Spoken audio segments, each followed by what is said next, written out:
Good evening and welcome. Good evening. This meeting is an informational meeting for Measure H and Measure I. I'm so glad you are able to join us this evening. I can't wait until we can have these gatherings in person again. On our agenda tonight, we will have an expert, our one and only Mayor Butts. And he is an expert at this particular measure and Measure H and Measure I. We will be here to talk to you about H and I will be here as well. Now, to get things started, I would like to introduce the captain of the Inglewood team, the leader of the fair city of Inglewood, and the best mayor in this country, James T. Butts Jr. Thank you, Councilman Dotson. That's a lot to live up to. Good evening, everybody. I'm glad that we were able to spend this time together. I think the first thing that we should establish so that everybody's clear on this, the measures referred to, I and H, they've always existed as tax or a documentary fee for a real estate transaction, forever. And so what happens with Measure H, it increases the wholesale tax by 1.5%. And Measure I increases the documentary transfer fee that you see every time you've ever bought a property in Inglewood, from 55 cents per thousand to 1.75% per thousand for any property that sells for more than $1.1 million. Now, let me say that again. This has nothing to do with your property taxes. It has nothing to do with you transferring your property to your children, no matter what the value comes to. This documentary transfer fee, as you'll see it on every escrow instruction, will impact purchases right now that are apartment buildings, commercial buildings, or residential properties that sell for more than $1.1 million. That's it. If you give your property to your children, there's no documentary transfer fee tax. And so that's something we want to make clear, that the only way that your property taxes can increase would be as if your property appreciates in value, and then only when the assessor comes and makes a look and says that, oh, this property has appreciated in value. And the most that it can go up in a given year by the assessor is 2% in a given year. And that has nothing to do with the city. Now, people might say, well, why do we need to do this? All the other cities around us charge $4.50 per thousand. And they do that for a reason. Because when commerce increases, activity increases, entertainment increases in cities, you have to spend more money. I've made the analogy to the first home or apartment that you had. The utilities cost less. It was cheaper to put a roof on. You probably used to cut the grass yourself. Then when you got the bigger property, you got a gardener. The reality is things grow, and things have definitely grown in the city of Inglewood. We have 3 professional sports teams now. The forum's back open. We're going to have a Super Bowl in February 2022. NC2A Championship Bowl game. In 2023, we'll host WrestleMania. In 2024, the Intuit Dome will open, and the Clippers will play their first game here in Inglewood. In 2028, the Summer Olympic Games will be held here in Inglewood in 2026. We're a finalist for a FIFA World Cup. We're going to have to increase the level of services to accommodate all these things that are happening and benefiting our residents. How have our residents benefited? In 2010, 2011, our unemployment rate was 17.5%, one of the highest unemployment rates in the country. For all these projects, I've insisted upon a 30 to 35% local hire goal so that we achieve equity for our residents. And so what's happened over the last 7 years? We've gone down to a 4.7% unemployment rate pre-pandemic. After the pandemic, it rose again, but it rose everywhere. That 4.7% is the lowest unemployment rate for a minority-majority city in the country because of our focus on equity. We have a 3% cap on rents in Inglewood, the lowest cap in the South Bay. However, as I said before, there's a lot of investment coming to Inglewood, a lot of high-value properties being sold. And those people, companies that invest in the city should pay a commensurate rate that's paid in other cities. Now, some people say, but that comes out of my escrow. The reality is this: you can negotiate it that fee is paid by the buyer of the property. And it only kicks in for a property that sells for more than $1.1 million. So here's the bottom line. How does it affect me and my children? One, it doesn't raise your property taxes. No matter what anybody tells you, it has nothing to do with your property taxes. Two, if gaining an appreciation of $700,000, $800,000, $900,000, and you still don't want to pay the documentary transfer tax that you pay right now, that you have the option to negotiate the buyer to pay, you can do that, and it won't affect you at all. So with that, we'd like to turn it over to any questions.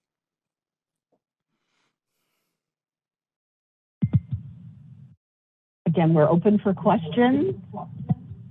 Star and the 9 key will allow you to raise your hand. Thank you. I'm seeing a hand.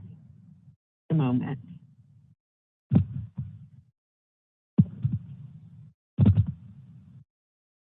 Patricia, you may unmute your phone. That's a *6 to unmute and ask your question. My question is, I understand that this tax is going for infrastructure and all those things. Why can't it be a special fund just for this measures? Measure AI, why can't these funds go into a special fund designated only for the intended purposes? Why does it have to go into the general fund? That is just such an excellent question. And I'll tell you exactly why that is. Because one, when you put together a budget for in a given year, you make an estimate of what you're going to receive in revenues and then what you're going to have to expend in expenditures. There are some years that you have infrastructure needs that have to be met. For instance, we have to put a new roof on the service center at the city yard. We have to completely redo the police locker room at a cost of about $4.6 million. We have delayed infrastructure for the main library that's going to cost in excess of $9 million. We have to redo the Morningside Park Library that has been closed for decades at a cost of around $4.5 million. And so what you don't do with unrestricted revenues is pigeonhole them so that you can be flexible. Just as when you run your household, you don't say, oh, I can only spend this much money on house repairs because that'll be the year that you have a leak and you have to replace your roof. So it isn't a case that you can't, it's a case that it's not wise. And the reason that you elect a mayor, council people, hire department heads, is to make good decisions. And so the barometer of good government is not how restricted the decision makers are in the range of decisions they can make for the residents, but in the responsibility that they wield when they make those decisions. Next question. We don't have any other questions with hands raised, but we do have a couple of written questions. The first written question is, what is the effective start date if this passes? Okay. So just like when you have an election, so let's say you elect a council person or a mayor, they don't take their term of office at the day of the election. There's a time of that they're inaugurated, and for this these measures, they'll take effect the first of next year. Caller, ask your question. We want to try to get as many people as we can, please. My question is, hello, am I We can hear you on? just fine. We can hear you just fine. Okay. My question is, why was the bar on Measure H established at 1.1 million, where a lot of single-family homes and duplexes are basically rubbing up on that cap as it is right now? Okay, sir, that was picked because actually less than 2% of the transactions in the city that occur are above 1.1 million. And also, the reality is that you had to pick some point somewhere. And if after making 800,000 in appreciation on a sale, if you didn't give it to a family member where there was no documented transfer tax,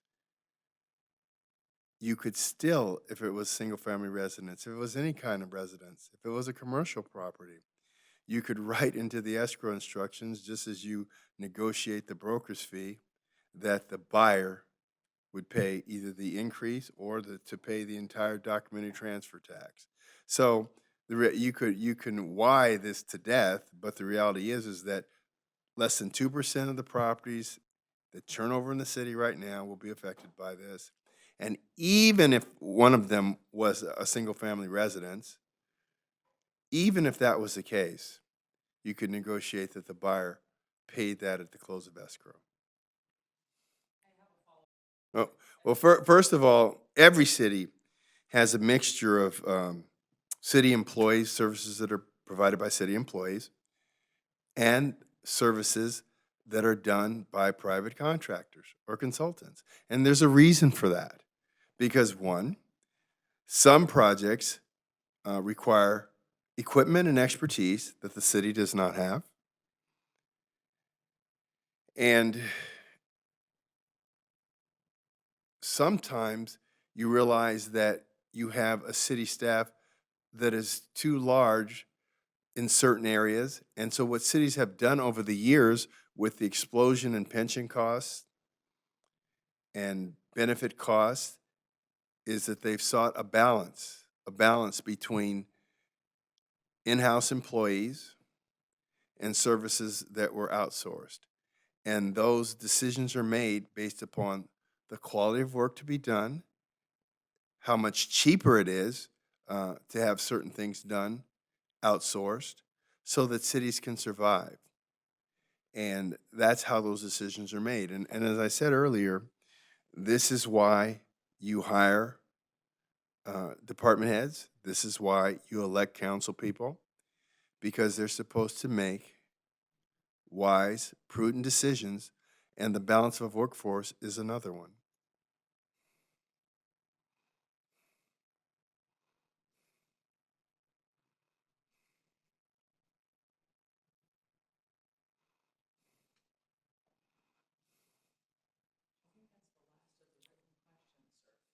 Okay.